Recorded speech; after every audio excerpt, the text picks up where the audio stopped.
Hi there everybody, so here we are now onto module 2. Very well done getting through that first one. I'm sorry, we just have to do it, but you only have to listen to it once. The two things I sort of ran out of steam with, because it is actually extremely difficult talking to yourself and thinking at the same time. The website that you can go to look up more bits, things like tog rating for your grow bags, so you remember the name now, it's the Lullaby Trust. And of course the NHS site, which you can get in the UK. And the other thing which is very important, which I forgot to mention, for testing the temperature, and we said you have to test the baby here, I did forget to tell you a very important point, that you have to test you first. So if you're feeling comfy, take the back of these two fingers, test here, just on your breastbone. If that's, if you're feeling good, that's normal, and then go to here. If your baby's warmer than that, take something off. If he's cooler than that, put something on. So make yourself as the test first and then the baby. Sorry. Right, so here I am on the floor where I spent a lot of my life with baby. So it's fortunately I obviously don't have a baby mat where I would normally be doing this because I prefer always to work on the floor because you really can't fall any further. So we'll start at the beginning and just let you know a few things about Junior here. So we'll start at the head.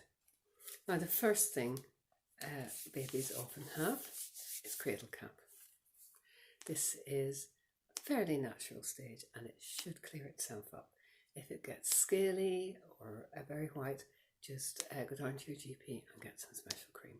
Generally it's absolutely fine. It just goes away. It's just the new skin, and we get a lot of this with a new baby, the new skin getting used to being outside. So it's very soft and it takes a little time to react, and it does tend to show here. So the bit that gives most parents the absolute willies is the fontanelle here. And this is a diamond shaped one, and it can be quite big. And there's a little triangular one here, which sometimes you can't even feel at all. Now these are very important for the birth of the baby. What happens to you go down there a minute, Junior, is that when the baby's being put through the birth canal, the skull actually squeezes in like that and then comes out again. So you have the diamond shape here, you have a line called the suture down here, the triangle one here, and you have a big line across here, like a sort of cross. These are all the big sutures. When the baby's first born, you can quite often feel them, and they settle down very quickly. Sometimes they're even still overlapped a little bit, but they go down very fast.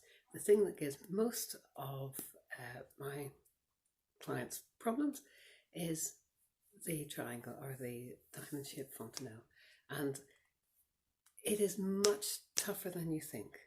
Not something to be afraid of. I know it gives you all the willies, but not something to be afraid of. You should be able to tap it, and it should feel like the top of a balloon, sort of nice and firm. That is what a normal fontanelle looks like, so fine. It will cover up in its own time. Some can take up to a year to cover up. They take the time. It's a bit like when the cord comes off. Every babies are different. So on some of the first examinations, let's just see what Junior can do. So one of the first things we look for is we put him in his midline like this. See? I want to see if he can lift his head. Most babies make an effort at it. The very new and the prems really can't. But most babies can lift their heads up or will be able to in the first couple of weeks. So that's called lifting his head above the midline. So that's something we always check for. One of the fun things to check for is the walking reflex. So if you hold your baby like this and just let his feet touch the floor, he will actually go through a sort of funny little walking thing like that. We think that's due to a throwback, millions of years, where perhaps human babies used to be born walking like other mammals, but because of their heads are born more prem, or born earlier. Now there's a very interesting little theory that a lot of people like to ponder.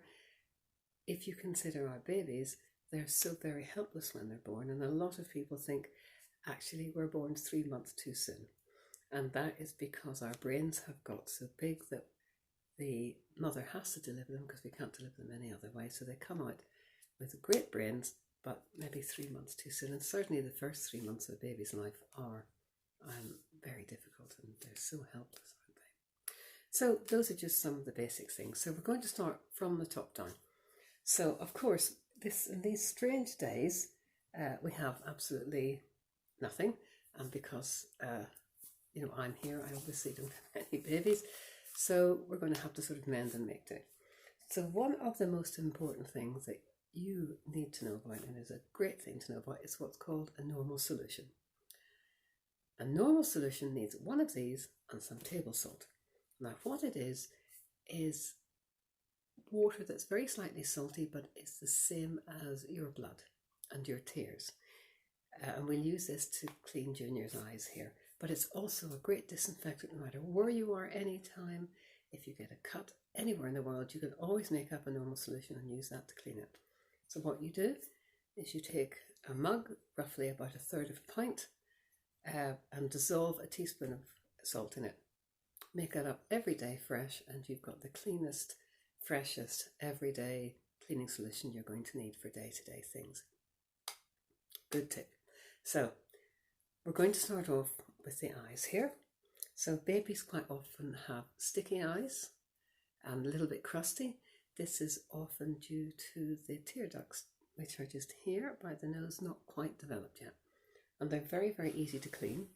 And I very carefully set out some, but can't find it. So I don't have any cotton wool, so you've got to pretend this crumpled tissue is a bit of cotton wool. So you can use the crumpled tissue as well, actually.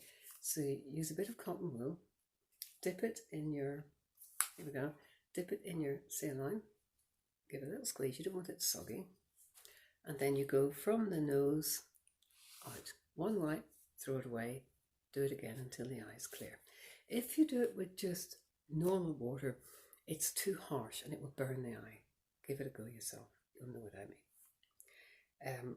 If the eyes become yellow or green or bloodshot, you have to go and see the doctor. There's a little infection going on. The babies virtually all grew out of a blocked tear duct.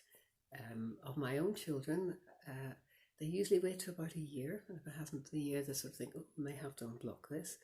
And my eldest child had dreadful sticky eye. Luckily it didn't get infected, we just kept at it. I kept the normal solution by the sink, and every time I went past, just gave it a wipe. You can do it loads all the time, just keep at it, keep it clean, because her natural tears would do it, but you have to be the natural tears for them. And we were all set at about a year, and then just overnight the tear duct cleared, thank goodness. So it can take a very long time. So working down here, when we're just looking at the skin, we see there's lots of nice creases here. That's lovely. Creases around the neck. When you're cleaning those, I can't really do it. I'll probably sort my wrist here, set the head back and just wipe in there. They get very sticky. Babies often get rashes in there, so a little bit of barrier cream is quite nice. They're just very thin amount will stop the saliva and dribbles and things from getting in there and causing, digesting the skin basically. So a little bit of baby bottom cream can work very well there. Coming down here, look onto the arms. This is another area where we quite often get a bit of, because the skin fills here, same thing. Just clean them out nicely.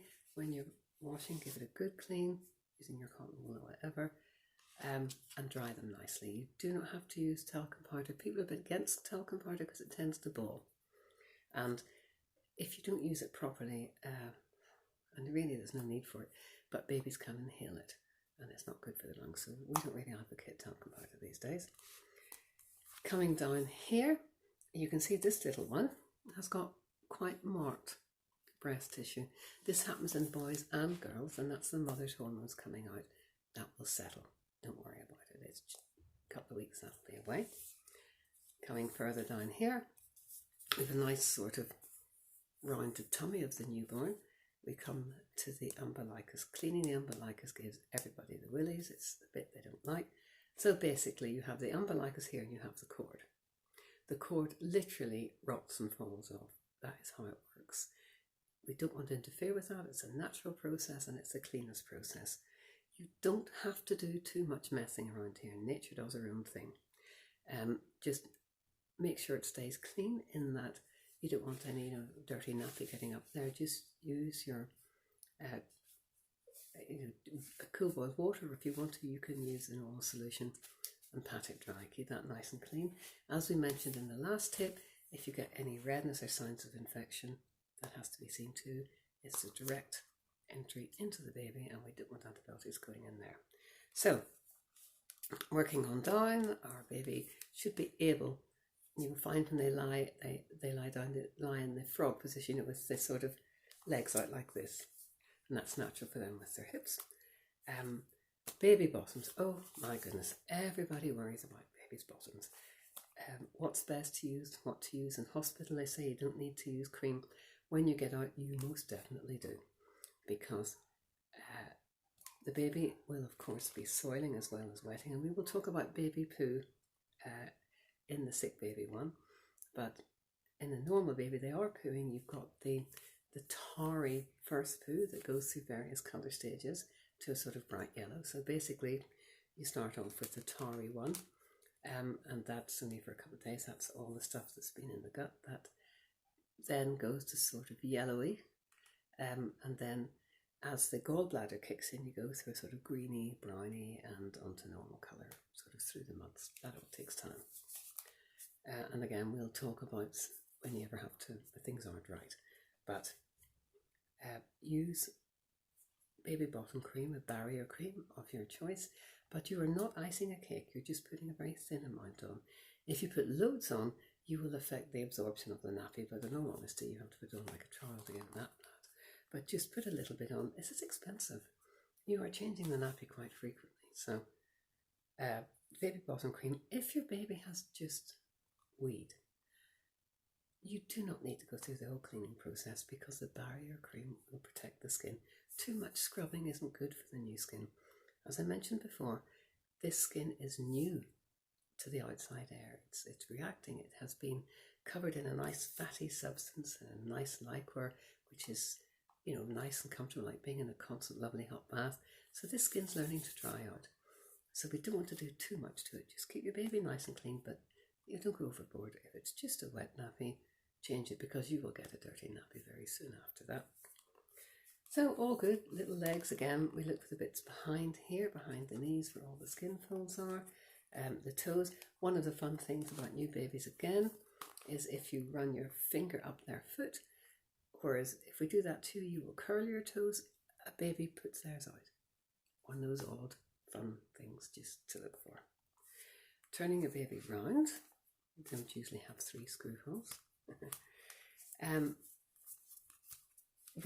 Because we put our babies on their backs all the time, they need tummy time from very early on.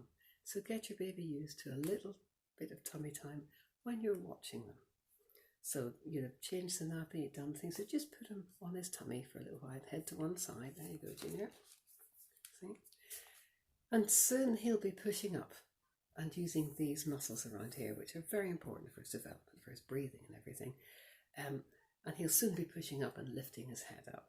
And then you get the first stages of rolling and movement and things like that. So that is basically the baby. He's rather cute, I think, don't you? The next module is another difficult one, so you might want to have a cup of coffee for this. This is about the sick baby. You only have to hear this once. You don't have to go on about it. It's much better you hear about it before the baby's sick, so you know what to do. Once you've listened to it, it's in your head. Again, it's not as scary as you might think, but it's stuff you need to know. So well done. Hope you enjoyed playing with Junior, and I'll talk to you next time.